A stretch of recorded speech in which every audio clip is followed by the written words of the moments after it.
Mais quelle merveilleuse question. Ça fait partie des mots qui nous font toujours galérer, ceux-là. Alors, tu m'en voudras pas, je vais enlever le S du mot que tu m'as donné, là, thoughts, qui veut dire des pensées, pour ne garder que thought, qui est la forme passée du verbe to think. C'est-à-dire que I think veut dire je pense ou je réfléchis, alors que I thought veut dire j'ai pensé ou j'ai réfléchi au passé. Pour décortiquer un peu la prononciation de ce truc-là, en fait, une fois qu'on s'intéresse un tout petit peu à la phonétique, on voit à quel point c'est beaucoup plus facile que ce qu'on s'imagine. Parce qu'on voit un G, un H, en plus on a le son th qui vient se balader là-dedans, donc du coup nous on est complètement paumé avec ces mots-là. Je vais vous donner un petit truc de prononciation pour tous les verbes irréguliers qui se terminent comme ça, donc en G, H, T. Le GH est silencieux. Littéralement, on fait comme s'il n'existait pas. Alors pour décortiquer, le TH, ça va toujours être un th, avec le bout de la langue qui dépasse entre les dents. Si ça vous gêne, vous pouvez le faire, juste poser la langue derrière les incisives là. Ça marche aussi. C'est vous qui voyez. Parce qu'on n'est pas trop à l'aise de sortir la langue en français, je sais. Donc le petit th du début est suivi par le OU qui, avec ma prononciation de British, va se prononcer O, assez fermé.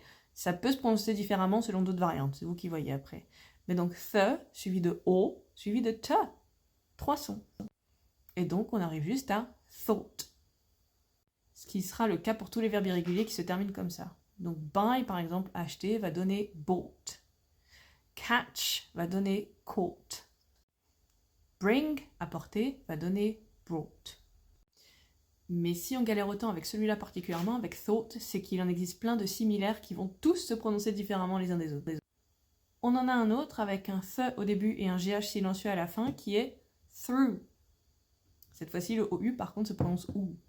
Through qui veut dire à travers. Encore une fois, on n'a que 3 sons, th, r, ou. Et c'est tout. Un autre qui suit un petit peu la même logique, ce sera le though. Lui, pour le coup, il n'y a que 2 sons, le the et le o, qui est une diphtongue qu'on verra peut-être un petit peu plus tard, et qui vient apporter de la nuance en fin de phrase, qui veut dire quand même, pourtant. Celui qui vient vraiment, vraiment foutre la merde, par contre, c'est celui-là. Pourquoi? Parce que, alors déjà, le TH a disparu, on peut remarquer, donc on arrête d'essayer de prononcer un TH là où il n'y en a pas. Okay? Mais ensuite, il se passe un phénomène dans celui-là qu'on retrouve dans d'autres endroits, qui est que le GH va se prononcer F. Oui, oui, comme un son F. Et donc ce mot va se prononcer tough. 3 sons encore une fois, T, A et F. Tough. Qui veut dire dur ou difficile. Ça mériterait peut-être une petite vidéo avec tout cela, avec les TH, GH et tout ça, non?